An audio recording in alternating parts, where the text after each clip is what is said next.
Y una acción inmediata ¿ya? Para tomar el control de los centros penales es nombrar a un interventor.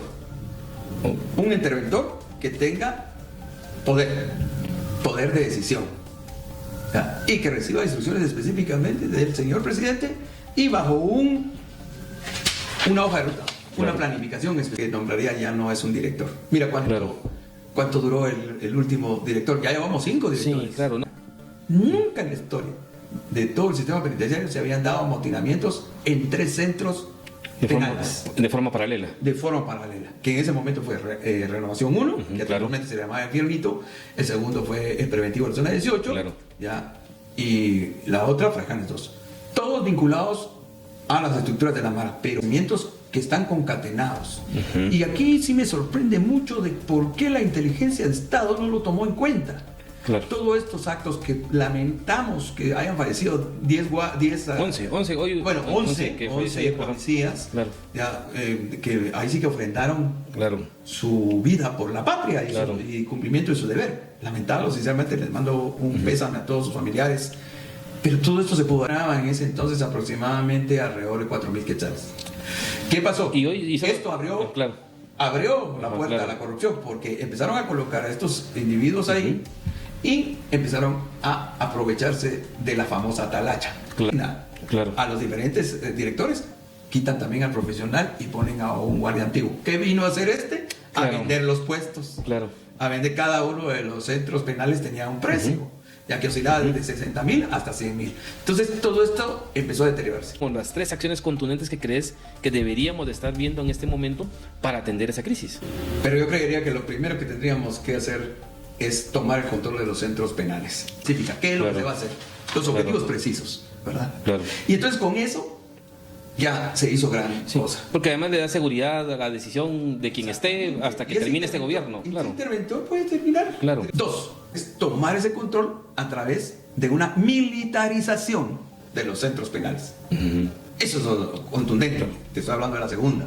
Militarización, los centros no de alta seguridad, llamémosle, donde se concentra. Luego de una clasificación a los reclusos de alta peligrosidad, control absoluto, con fuerzas especiales. Y el tercero, la depuración del personal penitenciario. Todos están vinculados a actos de corrupción. Y el problema es que también la corrupción que esta gente. ¿Habrán buenos guardias penitenciarios? Sí, los hay. Pero son los menos, no son los más. Entonces necesitamos una depuración inmediata. Y esa depuración es precisamente inmediatamente separarlos. Y es lo que se necesitaría 1 año para preparar la nueva promoción que va a tomar los centros penales. Y mientras ese año está al mando del ejército. Más que nunca como ministro, pues puede él demostrar que sí se pueden hacer las cosas. Hoy lo dijo, si no estoy mal en uno. Sí, claro, hoy lo estuvo diciendo en la mañana. Y ojalá que lo logre, porque realmente son 2 proyectos abandonados. Esta mañana, en este lugar, hace instantes, se retiró el helicóptero de José Antonio Kast, el presidente electo de Chile, con esta visita a este centro que se fue postergando durante esta semana hasta lograr concretarse durante esta mañana. Al interior le mostraron parte de la rutina que tienen los distintos reos que se encuentran al interior de este recinto, que tiene capacidad para más de 40,000 personas en su interior y que, lo hemos dicho previamente, han tenido en distintas ocasiones cuestionamientos por parte de organismos internacionales producto de la situación en la que se encuentran las personas en su interior, por vulneración de derechos en distintas instancias y también por el hecho de no haber juicios justos, según se ha planteado por parte de algunos organismos internacionales. Del otro lado está también la experiencia de lo que dicen los salvadoreños en torno a cómo ha mejorado la seguridad, en cómo han bajado los homicidios y a cómo estas bandas que están ahora al interior de estos recintos penales, como son, por ejemplo, Barrio 18, como es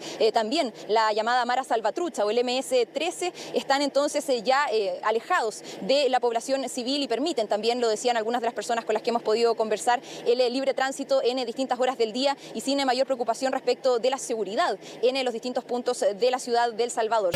Bienvenidos a otro episodio de Otra Perspectiva Podcast. Hoy estamos en un seguimiento a este primer episodio que realizamos hace poco en esta tercera temporada de Otra Perspectiva Podcast. Y creemos que es importante dejar amarrado algunas ideas relacionadas a este proceso de crisis que vivimos los guatemaltecos en el tema del sistema penitenciario, el tema de la seguridad. Lamentablemente también nos solidarizamos con la familia del policía 11, que lamentablemente falleció derivado de los ataques de los grupos pandilleros y terroristas de las Maras. Y pues desde aquí expresamos también nuestra solidaridad a la familia, como también a toda la fuerza policial por esta situación. Pero creo que es importante que los guatemaltecos tengamos mayores elementos de análisis sobre esta situación. Y el día de hoy tengo a un invitado especial a quien conozco y le tengo bastante estima y respeto porque es un experto en el tema penitenciario. Se encuentra conmigo el licenciado Eddie Morales, quien es sociólogo, pero también tiene un doctorado en criminología, ahí me corregí si lo digo bien o mal. Además, fue director del sistema penitenciario 2 veces, quien ha estado al frente en la última, estuvo con el ministro Menocal, Carlos Menocal, en el gobierno del presidente Álvaro Colón, y fue quien culminó ese ejercicio de gobierno en la entrega del sistema penitenciario. Pero además es docente universitario y también es consultor en temas de seguridad estratégica y seguridad nacional. Así que con él vamos a conversar sobre cuál es el destino que tiene el sistema penitenciario en Guatemala, hacia dónde va con relación a estos momentos que marcan crisis, pero que de igual manera pueden haber oportunidades para poder tener un futuro distinto. Así que, Eddie, te quiero agradecer por tu tiempo y bienvenido a este espacio de Otra Perspectiva Podcast. Por el tiempo, vamos a empezar un poquito, Eddie. Primero, hablábamos antes de iniciar el episodio, un poquito danos tus valoraciones de esta crisis. ¿Cómo crees que logramos llegar a esta situación que hoy nos mantiene con un estado de sitio y con lamentablemente la pérdida de la fuerza policial, pero que de igual manera también vuelve otra vez las cárceles y el sistema penitenciario a rebasar y a marcar crisis nuevamente? Y no solamente es a la parte institucional, sino que también tiene efectos hacia los ciudadanos. Buenas tardes, Julito. Muchas gracias por estar aquí compartiendo experiencia y conocimiento, porque esa es la realidad. Te puedo decir realmente que es para todos que nos escuchan, que nos ven, voy a hacer un poquito de antecedentes en realidad, cómo es que la crisis penitenciaria se venía dando de hace tiempo. Claro. Y voy a regresar un poquito a lo que fue precisamente el año 2006. Tal vez muchos no lo saben, pero no existía sistema penitenciario como tal. Claro. Lo que existía era un patronato de cárceles y liberados. Estamos hablando antes del año 2006, así de esa manera se llamaba. Y cuando aparece precisamente la ley del régimen penitenciario 33-2006, se encuentra ahí el doctor Yamatei. Claro. En ese entonces fue director del sistema penitenciario y él pues empieza a retomar ya cuando aparece esta ley con nombre y apellido, pero realmente sus fines fueron políticos, no fueron realmente técnicos, y él aspiraba a ser candidato presidencial desde ese entonces. Desde ese entonces, claro.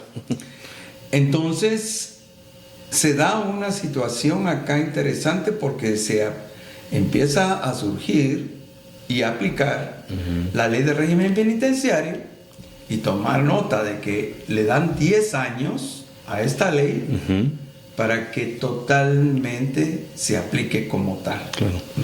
¿Y las características principales que tenía este decreto, cuáles eran, Eddie?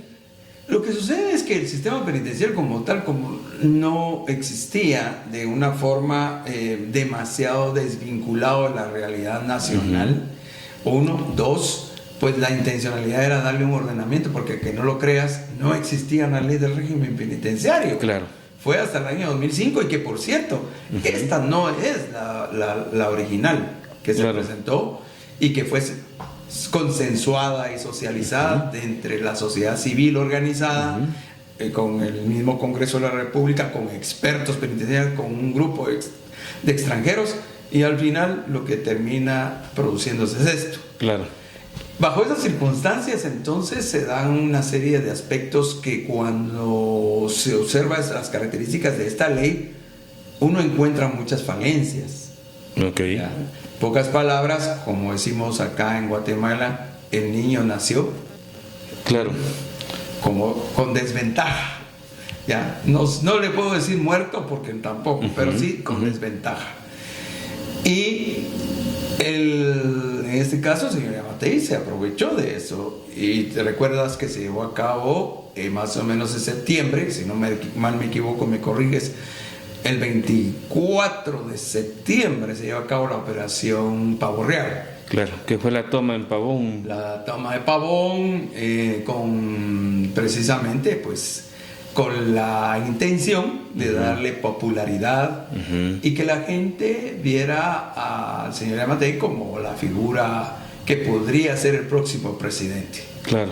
Mira que ahí te hago este antecedente porque es delicado. Claro. Confundir lo técnico a lo político. Claro. Y aquí es donde empieza a desarrollarse el asunto. Bueno, el asunto es que posteriormente el señor Yamatei se retira definitivamente para empezar a... Su carrera política. Sí, su carrera política y esperaba ser precisamente presidente, pero después se llegará a la CICIG y van a hacer una serie de investigaciones y se dan cuenta que los reclusos no es que habían atacado, sino que ellos fueron, nunca se tomó muy, podríamos con suficiente contundencia para ser sentenciados. Claro.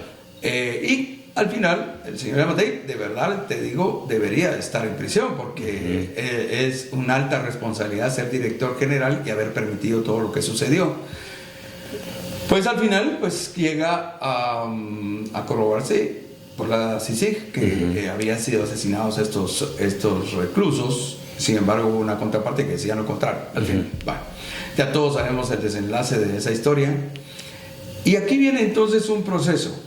Se entrega a otras personas y ya venía con una serie de problemas, ¿ya? De no poderse aplicar esta ley de acuerdo a cómo se había establecido. Yo llego más o menos por allá por el 31 de julio del 2008, como la primera vez como director general del sistema penitenciario, y me doy cuenta los círculos perversos, porque no puedo decir otra cosa, al interior del círculo más cercano del director. Estamos hablando de mi persona. Claro. ¿Quiénes estaban alrededor? Y en ese momento, ¿cómo lo optaban? claro, y en ese momento, ¿cuánto era aproximadamente la población que estaba guardando prisión? Mira, yo tomo el sistema penitenciario en aproximadamente un poquito ya más de lo que la dejé, era aproximadamente unos 8,000 reclusos. 8,000. Ya. Y la capacidad del sistema penitenciario solo es de 6,500. Y un poquito más si le quieres agregar a 6,800. Claro. No más es el espacio carcelario. ¿Y hoy andamos aproximadamente? Ahorita, según los últimos datos que tengo por acá precisamente, y te lo voy a leer con certeza, para que nuestros amigos, aquí tengo directamente, tenemos una población de 23,698. Estoy hablándote para el 18 de noviembre de 2025. Claro. Esto, según tengo entendido, se ha incrementado. Han llegado a 24,000. Sí, hoy mismo. De hecho, hubo un tiempo que hubo 26,000. Sí, claro. Estamos hablando entonces que existe 300. En el 18 de noviembre habían 377% de sobrepoblación. Wow. Sí, de hecho, hoy también el ministro de Gobernación señalaba que en este lapso del estado de sitio habían más o menos 1,600 personas detenidas, ¿verdad? Y entonces la pregunta era, bueno, ¿y con la sobrepoblación qué están haciendo con los que están deteniendo en estos momentos? Así es, bueno, lo que sucede es que el sistema penitenciario no tiene el control de las prisiones. Y en aquel entonces eran 22 centros. Claro. Estuve ahí y lo termino dejando porque los índices de criminalidad empezaron a subir. Y llego a tener aproximadamente casi 11,000 reclusos en aquel entonces. Pero no se tenían los problemas que se tienen ahora, porque logramos realmente un control de la población reclusa, un control de los centros penales, porque fue parte precisamente de mis 5 ejes estratégicos. Claro. Y esos 5 ejes estratégicos precisamente están muy claros acá directamente, y te los presento. Primero era erradicar la corrupción. Claro. erradicarla, no disminuirla. ¿Y qué difícil es eso? Logramos un porcentaje alto. Calculo yo que nosotros esa famosa talacha la logramos controlar bastante por diferentes tácticas que empleamos y lo reducimos, te podría decir, tal vez a un 40%. Claro. A nosotros lo que nos faltó fue tiempo. Claro. Porque el sistema penitenciario no debería estar así como está ahora. El otro eje estratégico era eficientar la gestión técnico-administrativa y financiera. La intención era precisamente que se tuviera un efectivo control del gasto.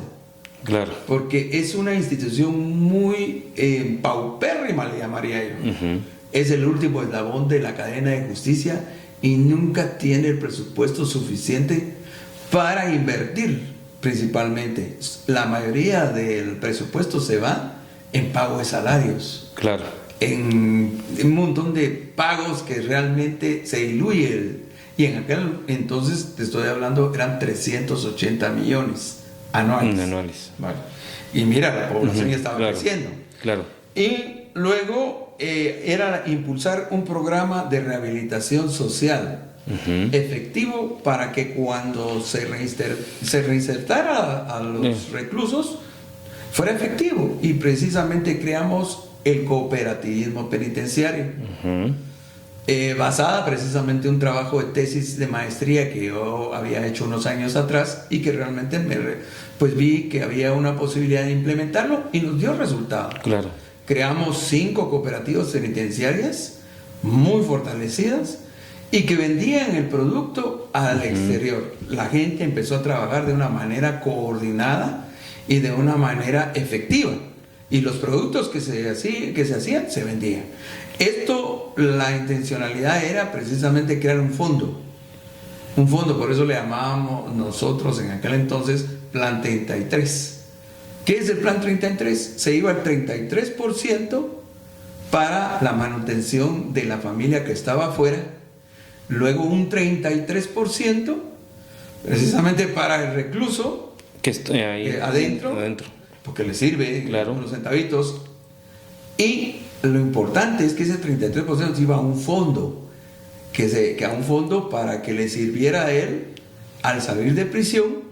Claro. ¿Ya? Y que tuviera fondos de donde repartir. Y en esta lógica de la rehabilitación, que es un principio constitucional, ¿verdad? Que también es un poco complejo, pero totalmente, que manda el tema de la rehabilitación. Y nos dio resultado, claro. Verdaderamente te digo, muebles, se hizo, por ejemplo, me recuerdo una experiencia con el COF que fue interesantísima. Empezaron a vender textiles. Claro. Se empezaron a generar de una manera estandarizada a través de la cooperativa de mujeres del COF a vender sus productos y se ha estado yendo bastante bien, y eso ayuda mucho a la población porque está trabajando y al mismo tiempo está pues preparándose para cuando le llegue su momento de libertad. Y entonces con eso logramos impulsar ese programa de rehabilitación. Por supuesto que nos faltó mucho. Por ejemplo, nos faltó crear la cooperativa de ahorro y crédito del sistema penitenciario, donde se ayudaba al guardia y se ayudaba al recluso para que ese 33% llegase precisamente a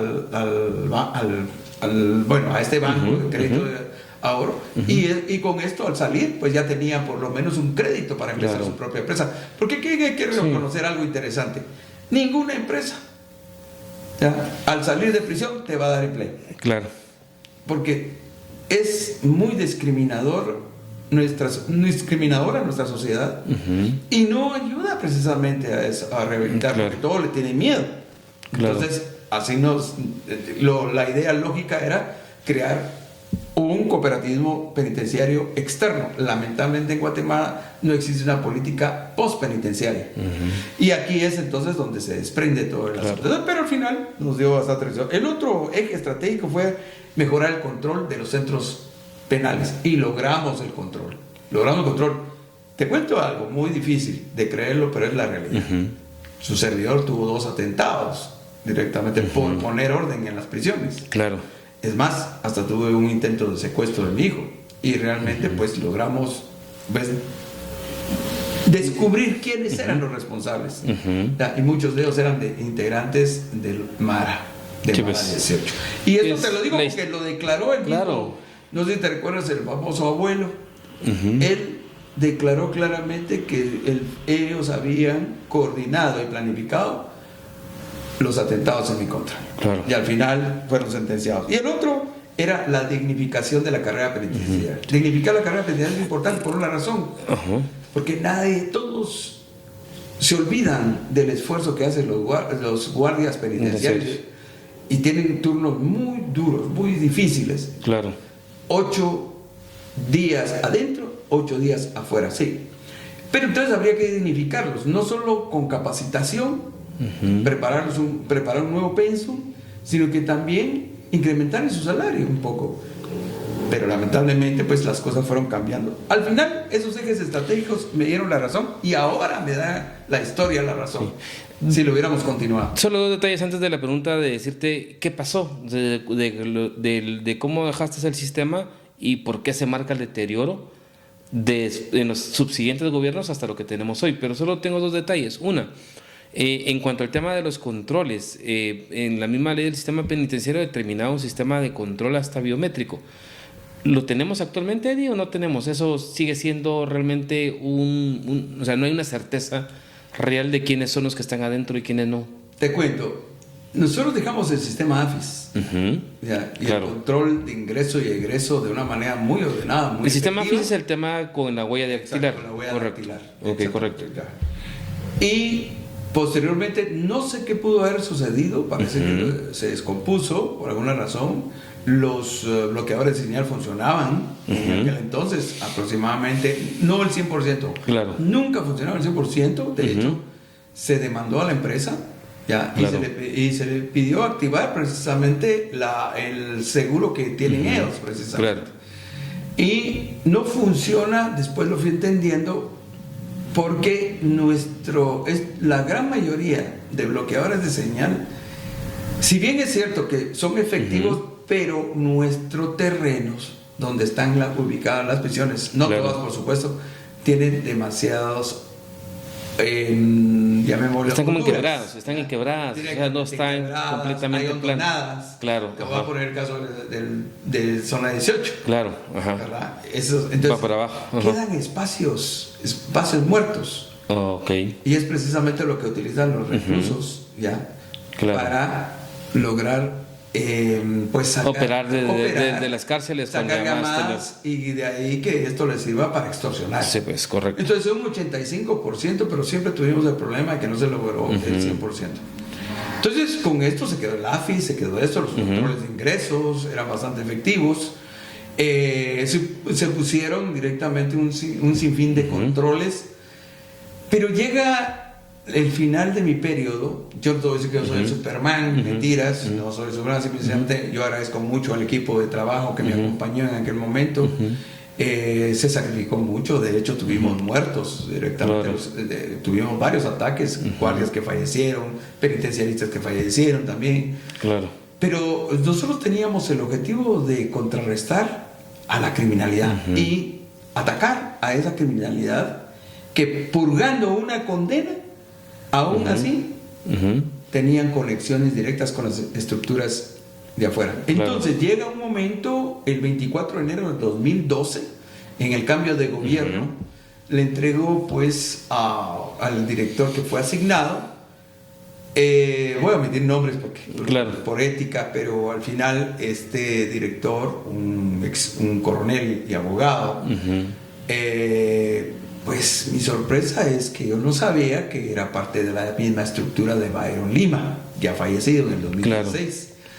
Y ellos se dieron a la tarea de que los penitenciaristas que habíamos formado, quitarlos y empezar a contratar a personas que estaban vinculadas con la estructura criminal de ellos. Aquí empieza la debacle, porque todo aquel trabajo que se había hecho lo empiezan a destruir. Entonces ese partido patriota, que realmente creo que es muy responsable en muchos debacles, no solo él por supuesto, pero sí el partido, los gobernantes de turno, ya todos sabemos lo que pasó con la señora Valdetti y el señor Otto Pérez Molina, pero nombraban mucha gente a dedo. nombraba a aquellas personas que estaban vinculadas de una manera a su propia estructura, que después la CICIG vino a descubrir que el partido era un partido con estructuras criminales bien fortalecidas. Entonces, y básicamente, el resultado es que fue destruyendo el sistema penitenciario. Y le van dejando el control básicamente a los reclusos a que ellos asumieran el control. Empiezan precisamente los reclusos a tomar el control. Claro. ¿Verdad? A tomar el control y pues, ¿qué se puede decir? Esto empezó a deteriorarse, ya empezaron a vender los puestos, empezaron a hacer traslados a cambio de dinero. De prebendas, claro. Bueno, fueron destruyendo de una manera sistemática todo y se termina de consolidar con Degenhardt en el gobierno de Jimmy. Y todavía es antes, porque llega, no puedo tampoco echarle toda la culpa, pero al final, en ese momento cuando cae el gobierno de Otto Pérez Molina, entra temporalmente, ¿te recuerdas? Claro, sí, hubo un 3 periodo. o 4 meses más o Sí, menos. correcto. Y es asignada una ministra, era la ministra, me recuerdo, Menzábal.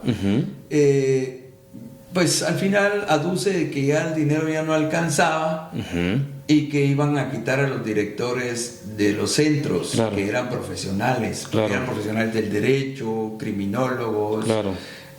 Gente profesional, tanto el director como el subdirector, porque no contratábamos nosotros entre nuestro equipo de trabajo personas que no fueran profesionales. Pero ¿a quiénes nombran?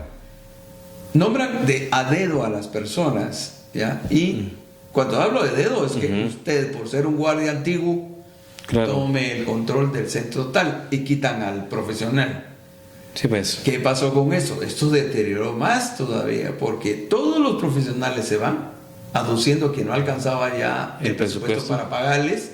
En aquel entonces ganaba un director del centro penal. Claro. No estoy diciendo el director general. El director del centro penal ganaba 17.500. En eso lo digamos. Y 15.000 el subdirector. Bueno, quitan y empiezan. El guardia penitenciario ganaba en ese entonces aproximadamente alrededor de 4.000 quetzales. ¿Qué pasó? Esto abrió la puerta a la corrupción, porque empezaron a colocar a estos individuos ahí y empezaron a aprovecharse de la famosa atalacha, a pedir exacciones, se le llama, a todos los reclusos, su cuota, etcétera. Y entonces llega un momento peor todavía. Ya el subdirector de operaciones, que es el encargado del control de los centros y que es el que realmente asigna a los diferentes directores, quitan también al profesional y ponen a un guardia antiguo. ¿Qué vino a hacer a vender los puestos, a vender. Cada uno de los centros penales tenía un precio, ya que oscilaba desde 60.000 hasta 100.000. Entonces todo esto empezó a deteriorarse. Sí, pues. Y te has dado cuenta que después de un silencio absoluto, nadie decía nada. Alguno que otro que quiso poner las cosas, tuvieron problemas de amontonamientos, pero de ahí el resto de silencio, precisamente porque estaba muy comprometido. Y solo volviendo al tema un poquito del agente penitenciario, del sistema penitenciario, ¿hoy cuánto está ganando Eddie? Mira, tengo entendido que el salario andará más o menos como en 5.000 quetzales. O sea, no ha variado de 4.000 que lo dejaste. 1.000 quetzales realmente que podemos pedir. Probablemente un poquito más, un poquito menos, pero más o menos oscila entre 5.000 quetzales el guardia raso. ¿Verdad? Y el problema es que precisamente por eso era uno de mis objetivos y de mis ejes estratégicos de mi administración, que era dignificar la carrera penitenciaria. ¿Cuál era la intencionalidad? Una reclasificación de salarios y establecer una jerarquía, una jerarquía que pudiese decir quién es director, quién es subdirector, quién es guardia, quién es alcaide, quién es rectora. Todos lo teníamos bien claro eso. Y se propuso, pero en ese cambio de gobierno ya no fue autorizado. Entonces hoy por hoy todo se hace a dedo y se hace por antigüedad. No existe una jerarquía real, no se desconoce, entonces no hay dignificación de la carrera penitenciaria. O sea, no hay jerarquía en cuanto al tema de la fuerza de la guardia del sistema penitenciario, y me imagino que al igual habrá alguna debilidad en la lógica de los directores o subdirectores de las distintas cárceles que tiene el país. Por supuesto que la lógica es esa. Lo ponen a los más antiguos, pero los más antiguos es porque pagan su impuesto. Sí, pues. ¿Y qué crees que agravó más esta crisis que llegó a que marcó el estado de sitio? El tema del control, el que este nuevo ministro pusiera un poco como tratar de poner en orden. Yo creo que hay un asunto interesante. Después de las fechas que te estoy hablando, que eso fue más o menos 2015, viene el gobierno de Jimmy Morales, vino el gobierno de Yamatei, etc. Eso destruyó más aún todavía el sistema penitenciario. Y esto es impresionante, porque a pesar que el presidente Yamatei había sido director y aparte que también fue recluso, que por cierto yo estuve en prisión en Maricazal, pues yo dije, bueno, una persona conocedora de la problemática, ¿qué hizo? Va a asumir algún... Sí, no transformó nada. Nada. Entonces le toca ahorita al actual gobierno una crisis definitivamente heredada, ¿no? Una crisis heredada que lamentablemente no ha actuado con contundencia. Y es aquí precisamente donde sucedió lo que sucedió. Todos sabemos lo que pasó con el ministro Jiménez, tiene que salir. Yo de hecho recuerdo que le dije al ministro, mira, el sistema penitenciario puede ser una patada en la espinilla de tu gestión. ¿Ya? Y así fue, precisamente, el amotinamiento. Todo esto fue preparado. Hay algo, hay fuerzas oscuras detrás de todo esto. Fue un acto planificado. Esto no salió así por así.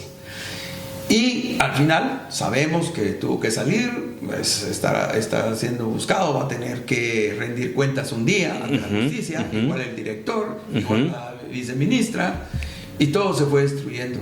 ¿Pero por qué? Porque el crimen organizado ha permeado las instituciones de seguridad y justicia como nunca antes se había visto. Lo que se le llama la criminología, los criminales de cuello blanco, y algunos criminólogos le dicen de cuello azul, porque siendo funcionarios, son parte de esas estructuras. Y te preguntas, ¿cómo es que llegan? Porque los únicos que tienen capacidad de financiar campañas políticas son dos, directamente. Lo que es el poder económico, ya sabes dónde se encuentra, principalmente están muy fortalecidos, el poder económico en CACIF, y pueden financiar campañas, pues está en su derecho, ¿ya? Pero hay otro actor peor,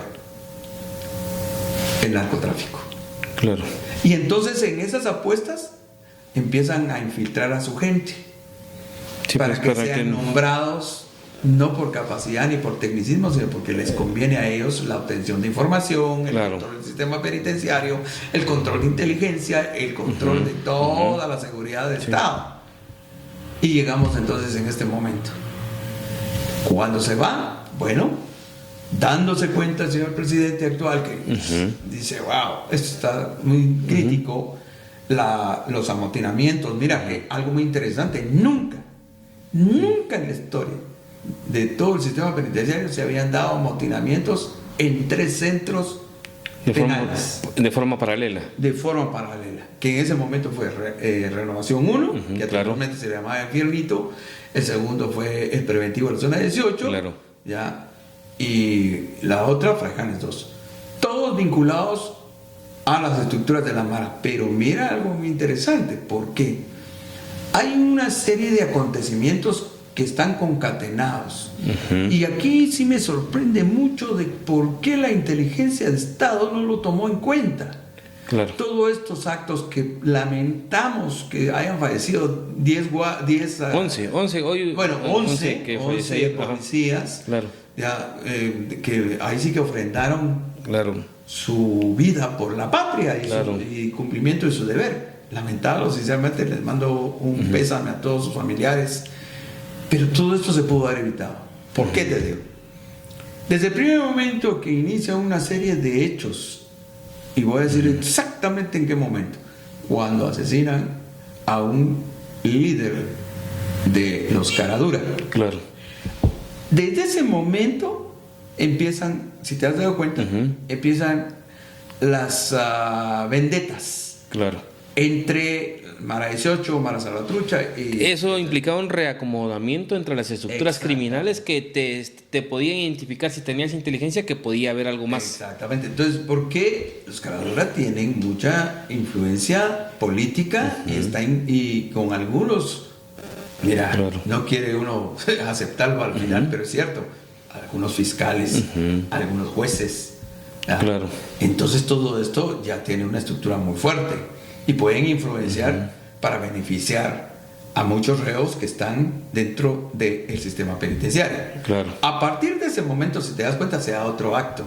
Los que aparecieron en la zona de 18. Sí, cierto que aparecieron, creo que 8 o 9 cadáveres, sí, es correcto. Eran todos miembros de la Mara 18. ¿Qué te decía ahí esto? Sí.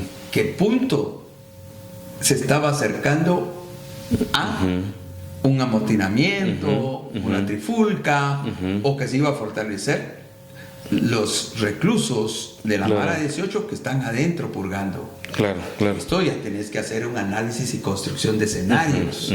Y eso es parte de la inteligencia de Estado. Claro, así es correcto. Ya, entonces empiezan a analizar, bueno, aquí viene esto, aquí viene eso.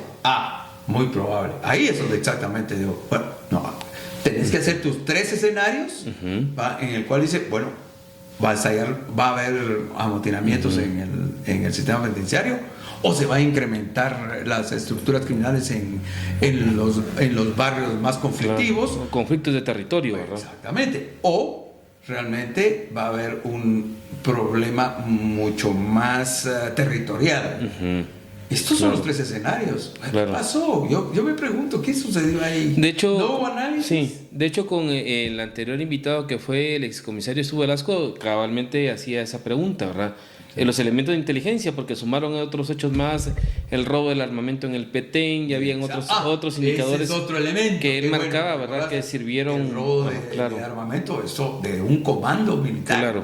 Deja mucho que desear. Sí, claro. Entonces estaba la muerte del líder del grupo de Caradura, grupo criminal de Caradura, estaba la muerte de los M18, del barrio 18, estaba el robo del armamento. Bueno, ¿y hacia dónde está? Mira, por sentido común y la lógica que te dice, algo va a pasar en el sistema penitenciario. ¿Por qué? Porque había conexión, había comunicación.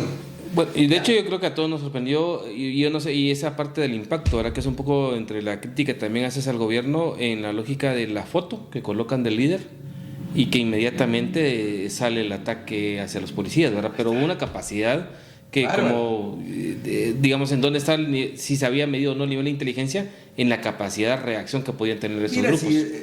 Mira, aquellos que conocemos aspectos de seguridad e inteligencia, desde el primer momento que hacen los traslados, claro, de los principales líderes del barrio 18, como el Lobo, de la Mara Salvatrucha, que ese es diabólico, hacen todas las requisas, los trasladan, tenés que poner alerta a todos. Ahí tenés que poner toda alerta inmediatamente a todo el sistema penitenciario, a la policía, en alerta. Entonces, porque el siguiente paso, a manera de venganza, puede haber reacción. Puede haber reacción inmediata. Y entonces cabalmente lo que hicieron.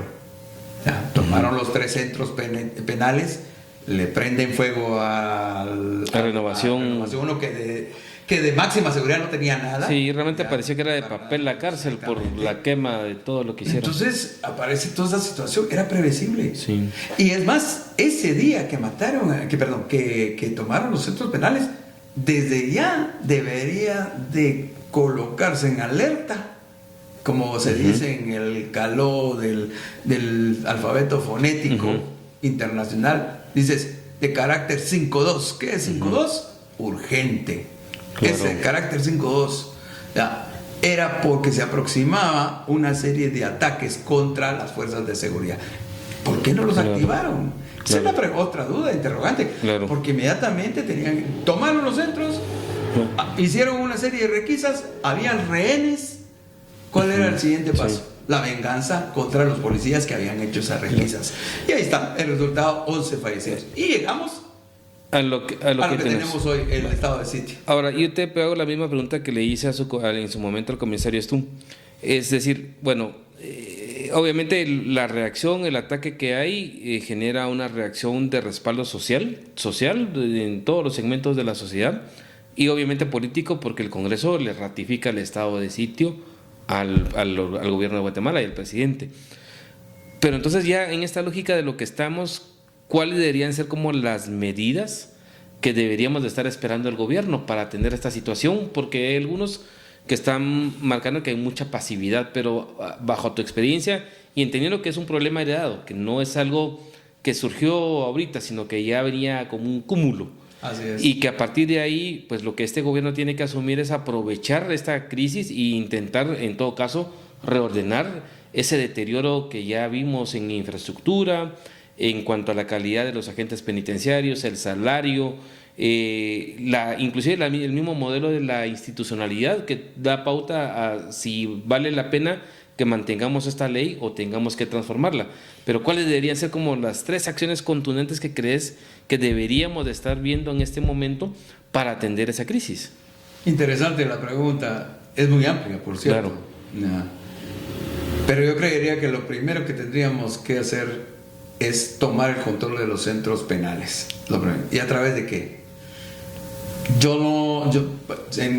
Si estuviera en los zapatos del presidente o el ministro de Gobernación, lo primero que nombraría ya no es un director. Mira cuánto duró el último director. Ya llevamos 5 directores. Sí, claro, no duran. Te le da miedo y claro, algunos... Directores generales. Claro.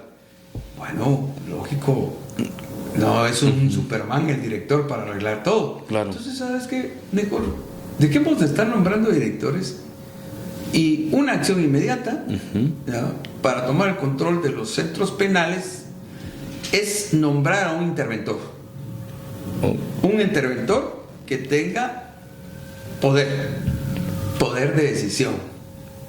¿Ya? Y que reciba instrucciones específicamente del señor presidente y bajo una hoja de ruta, una planificación específica. ¿Qué es lo que se va a hacer? Los objetivos precisos. ¿Verdad? Claro. Y entonces con eso ya se hizo gran cosa. Porque además le da seguridad a la decisión de quien esté hasta que termine este gobierno. Y claro. el interventor puede terminar directamente, pero va avanzando. Claro. Eso es lo 1. 2, como le dije en una entrevista, en una oportunidad, y se va a escuchar feo, porque fíjate que algo interesante que no nos guste lo que voy a decir, pero claramente el sistema penitenciario dice que es una entidad de carácter civil. Claro. ¿Verdad? Pero eso es en las circunstancias sanas. Claro, aquí estamos en un momento extraordinario y crítico. Es una situación extraordinaria. Claro. Y por eso se hace un estado de sitio. Ya, tú como abogado lo sabes muy bien. Claro. Entonces, lo primero que hay que hacer es tomar ese control a través de una militarización de los centros penales. Eso es contundente. Claro. Te estoy hablando de la segunda. Militarización, los centros no de alta seguridad, llamémosle, donde se concentra. Luego una clasificación a los reclusos de alta peligrosidad, con todos los otros, con fuerzas especiales. Claro. Con fuerzas especiales.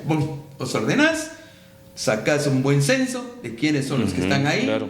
Los perfilas, le pasas ahí con los controles biométricos reales, el sistema AFIS, ya los colocas, muy bien, los tenés ya bien identificados, ya, porque hay que tomar en cuenta que no todos son reclusos peligrosos en el sistema. Claro. La gran mayoría quiere rehabilitarse.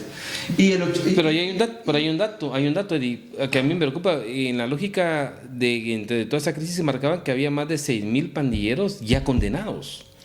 O sea, independientemente de la posibilidad que hay algunos que quieran mira, el buscar. dato aquí son claros.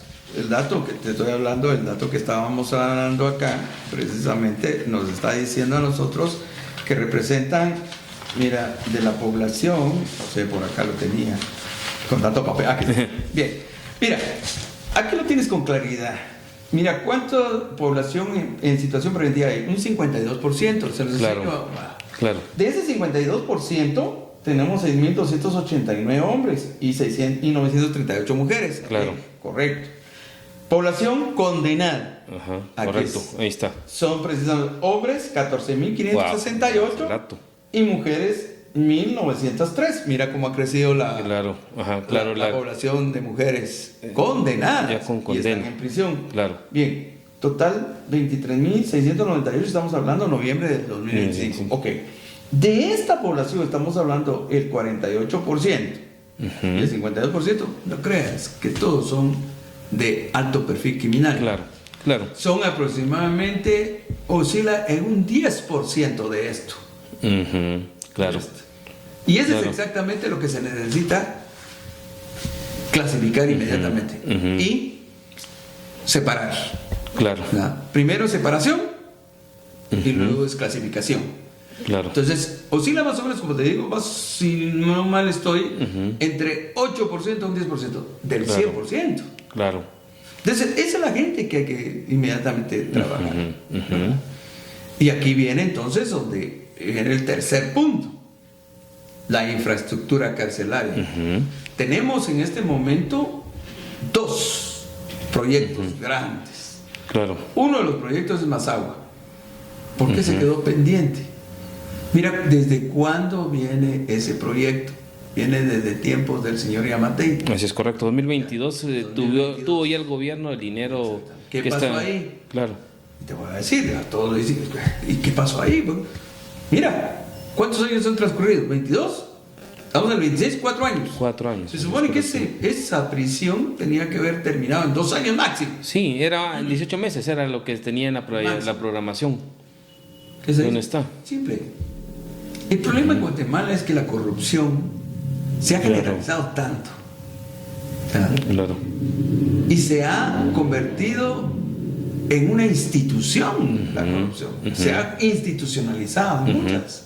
Y aquí es donde cuando se hacen las licitaciones, colocan a empresas que les conviene. Y algunas de esas muchas veces hasta son de papel. Sí, claro. En este caso no es la excepción. Recuerdo yo, y me corriges, posiblemente ya la cambiaron, me recuerdo que le dieron la licitación a un oferente mexicano. Así es correcto. Que es la empresa ICA, si no mal. Entonces, ¿qué pasa con esta empresa? Si te das cuenta y empiezas a averiguar los antecedentes de la empresa, está vinculada a actos de corrupción en la construcción de carreteras en México. Sí, pues. Sí, yo invito a los que nos están escuchando, nos están viendo, véanlo. Claro. Entonces, ¿cómo le vas a entregar a una empresa que tiene malos antecedentes? Claro. Sí, y que además estaba programado, según en su momento, en una nota que sacó un diario Prensa Libre, marcaba que había estado programada en el costeo de 668 millones de quetzales. Pero al inicio del gobierno, el ministro Jiménez dijo que tenía un aumento por costos de que se había hecho proyectado hacia 2021-2022 y obviamente por la depreciación había un costo que iba a ser mayor a los 800 millones. Mira, ahí es la pregunta, entonces, ¿qué pasa acá? Yo digo, bueno, aquí lo único es que todo el mundo se quiere repartir el pastel y todos quieren un pedacito del pastel de ganancia. Eso es corrupción. Y entonces me pregunto yo, ¿cómo va a avanzar un Estado bajo esas circunstancias? ¿Cómo va a avanzar un proyecto de la construcción de una prisión si realmente todo está corrompido? Entonces no se puede hacer gran cosa. Y a eso agregarle lo que viene ahorita, lo de la ley 11-2025, que autorizan, si me corriges, 500 millones. 500 millones le autorizan. Una prisión de alta seguridad. Así es correcto. Así es correcto. Digo, bueno, ¿qué pasó? Es cierto, recuerdo que el presidente le dice que se lo van a entregar al cuerpo de ingenieros. Claro. Indiferentemente, lo que quieren los guatemaltecos urgentemente es que le garanticen la seguridad. Sí, ahí lo que está marcando en esta lógica de estos 500 millones es que se le está facultando para que el Ministerio de la Defensa cabalmente sea el que haga los círculos. Los círculos alrededor de las cárceles para efectivamente tener el control, ¿verdad? Que es lo que se designa tanto en el decreto como ahorita en la ampliación presupuestaria en donde le dieron esa atribución. Y ahí está directamente. Entonces, el ministro actual tiene la posibilidad, ojalá, y yo tengo un buen concepto de él, respeto mucho su punto de vista acerca de la justicia. Creo que el tiempo que ha sido juez ha sido incorruptible Y hoy, más que nunca, como ministro, pues puede él demostrar que sí se pueden hacer las cosas. Hoy lo dijo, si no estoy mal, en uno Sí, de los claro, programas. hoy lo estuvo diciendo en la mañana. Y ojalá que lo logre, porque realmente son dos proyectos abandonados, definitivamente. Pero mencionabas la intervención directa para dar estabilidad y de un mando. Sí. Y que obviamente eso tenga un plan, una hoja de ruta para poder establecerlo. El interventor. Luego el tema de la militarización que marcabas, y el tema de que eso implica la movilidad de un segmento de población ya condenada, clasificada y aislada. Y viene un tercero, la depuración del personal penitenciario. Todos están vinculados a actos de corrupción. Tal vez mira, la cantidad de guardias penitenciarios actualmente oscila más o menos como en 3.500 guardias, que por cierto están fuera de contexto, porque tenemos, si por una simple operación matemática divides cuántos reclusos hay por cada guardia, si no estoy mal, andarán por ahí por 14, 15, y el estándar son 5 por 1. Sí, pues, claro. Y el problema es que también la corrupción que esta es gente. ¿Habrán buenos guardias penitenciarios? Sí, los hay. Pero son los menos, no son los más. Entonces necesitamos una depuración inmediata. Y esa depuración es precisamente inmediatamente separarlos, y es lo que se necesitaría un año para preparar la nueva promoción que va a tomar los centros penales, y mientras ese año está al mando del ejército, militarizadas. Ahí ya tenemos se podría respirar un poco, ¿verdad? Porque no puedo decir que todo va a salir perfecto. Aspirar. Creo que son medidas urgentes en la lógica de aprovechar el estado de sitio, que al final no alcanza, pero que de una u otra manera tendría que haber algo ya de forma más contundente si es que realmente queremos solucionar. Exacto. Y mira, algo interesante también. Después de esto que te son mencionando, las 3 acciones así contundentes, y yo le agregaría todavía más, mantener pequeños, focalizados donde están los centros penales, una especie de estado de sitio. Correcto. Para que las garantías constitucionales, que no se pierden del todo, pero la gran mayoría sí, puedan actuar el interventor. Entonces aquí ya estamos hablando de una dinámica distinta, totalmente distinta, y se puede seguir avanzando. Y de una vez el interventor lo que debería empezar a hacer y ver es cómo se reforma esta ley 33/2006, ¿verdad? Y a esto le agrega que le vamos a cambiar el nombre. El modelo, la institucionalidad. A mediano plazo, y si se pudiera mejor al corto plazo, lo convertimos en Instituto Nacional Penitenciario. ¿Ya? Que se separa del Ministerio de Gobernación como una entidad autónoma. Más o menos como lo que pasó con el NACIF. O lo que sucedió también con el Instituto de Migración. Y esta lógica que ves también de la gente, un poco, porque dicen, bueno, a cuenta de que de mis impuestos tengo que estar yo pagando el mantenimiento, la comida. En algunos lugares han privatizado, y alguien decía, el comisario decía, yo no estoy de acuerdo con la privatización, como alternativa, ¿verdad? Pero esa es la lógica, es decir, en el debate que tenés, ¿cuál sería como el modelo adecuado de administración? ¿Es el Estado o hay que dárselo a privados? Mira, yo soy de la idea del Estado.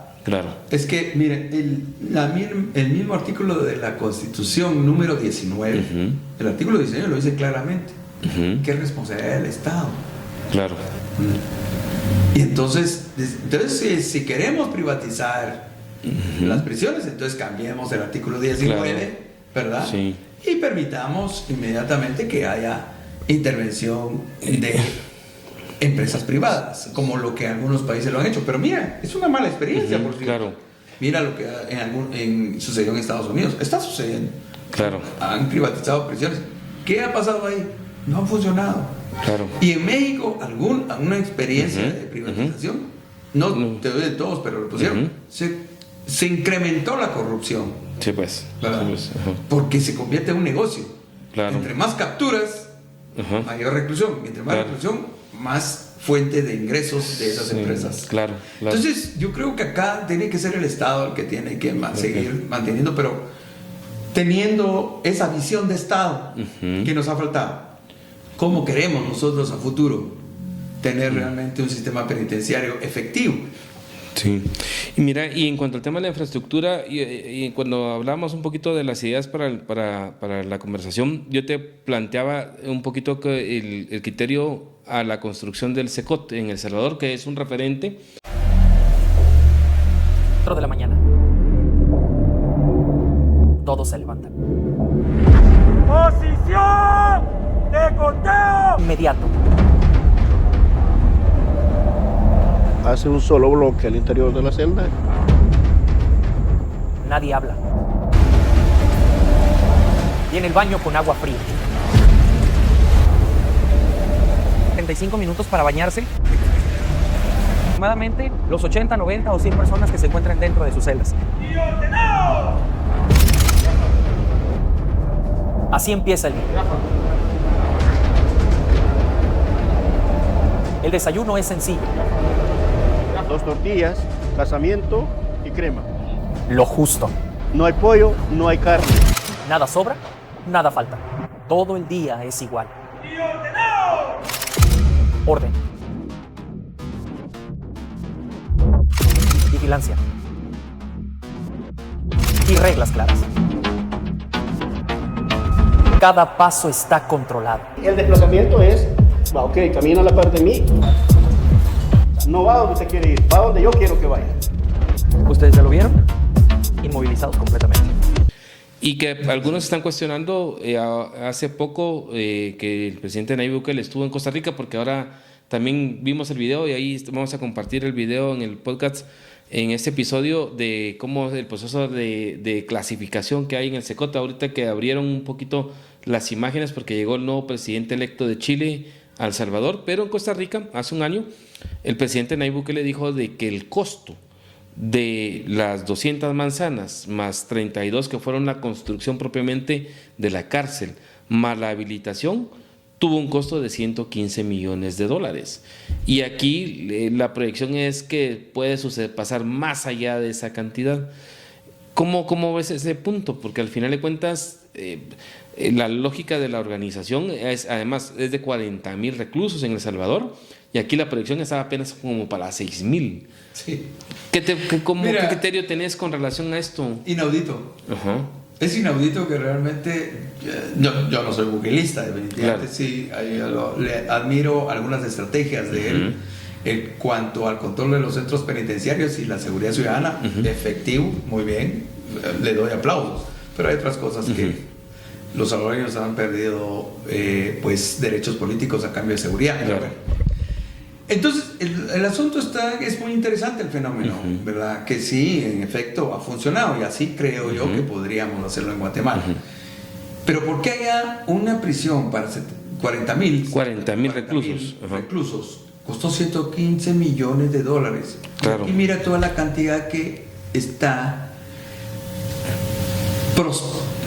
propuesta. Claro. Dice uno, apenas se va a enviar ahí alrededor como 3,500. Así es, correcto. Sí. ¡Wow! ¿No te parece extraño? Sí.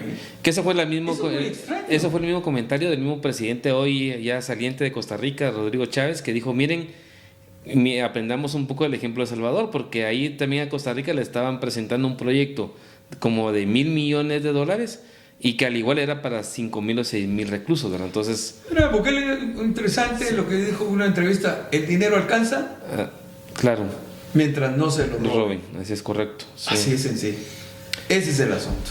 Y ya para finalizar ahí, en función al tema de tu experiencia y tu conocimiento, más allá también de la decisión de la naturaleza de pasar de una dirección a un instituto y a revisar de una u otra manera, digamos, como ciertas garantías que están establecidas en la ley del sistema penitenciario, ¿qué vinculación también tendríamos que ver con el tema del sistema de justicia? Porque al igual tiene que ver algo, poco, porque también esa es una arista que a veces se olvida. Mucho. Yo creo que aquí se necesita una, llamémosle, una coordinación interinstitucional, claro, de todos aquellos que están vinculados al sistema de justicia y de seguridad.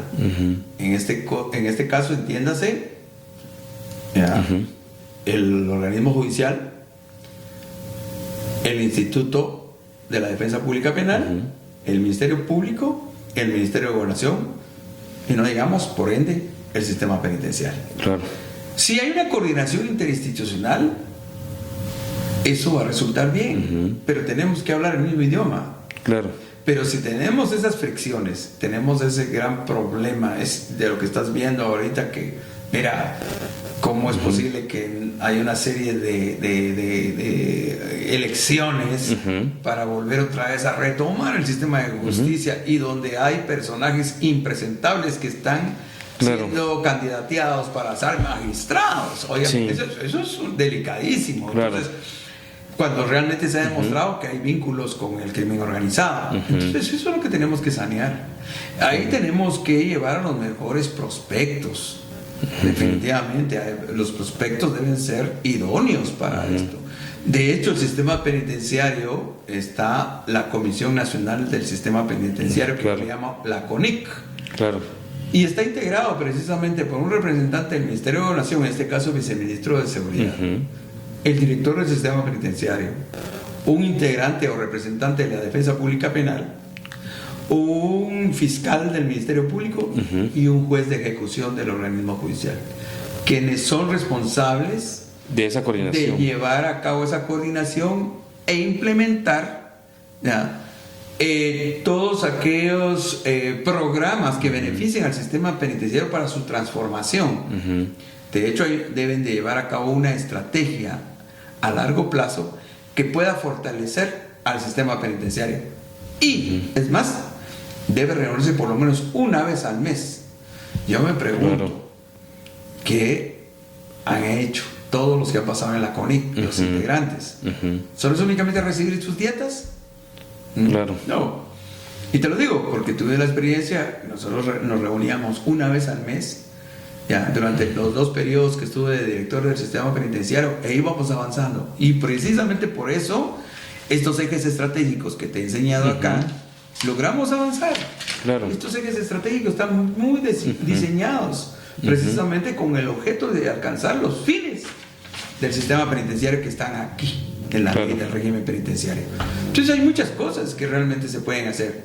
Si no hay una coordinación interinstitucional, imposible de avanzar. Claro. Imposible. Bueno, Eddie, te agradezco y no sé si quisieras dar algún punto, un mensaje final sobre lo que hemos abordado. Este tema da para más, ¿verdad? Pero también creo que tenés compromisos posterior a la grabación de este episodio y yo quisiera dejar hasta aquí el espacio y de repente yo creo que vamos a seguir discutiendo y te dejamos abierta la invitación para continuar el análisis en otros episodios, pero si tenés alguna reflexión final. Bueno, yo creo que la reflexión final que puedo hacer esto es que el Estado somos todos. Recordemos que está integrado por 3 elementos fundamentales: territorio, un marco jurídico, claro, en este caso por constitución, y un tercer elemento, la población.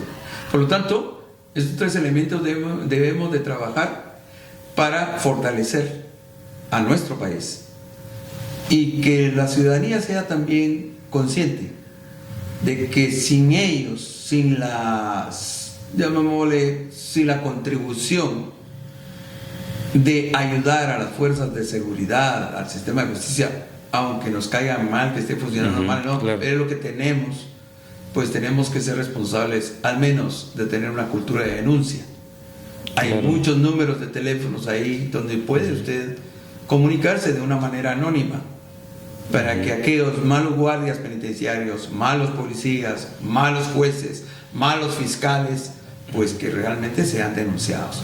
Entonces es la única manera, es nuestro país y tenemos que fortalecerlo institucionalmente y socialmente.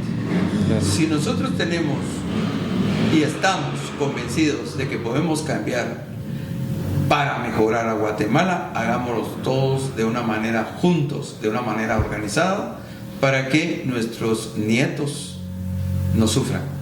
Porque si no, preguntémonos cómo vamos a dejar nuestro país cuando estemos ausentes.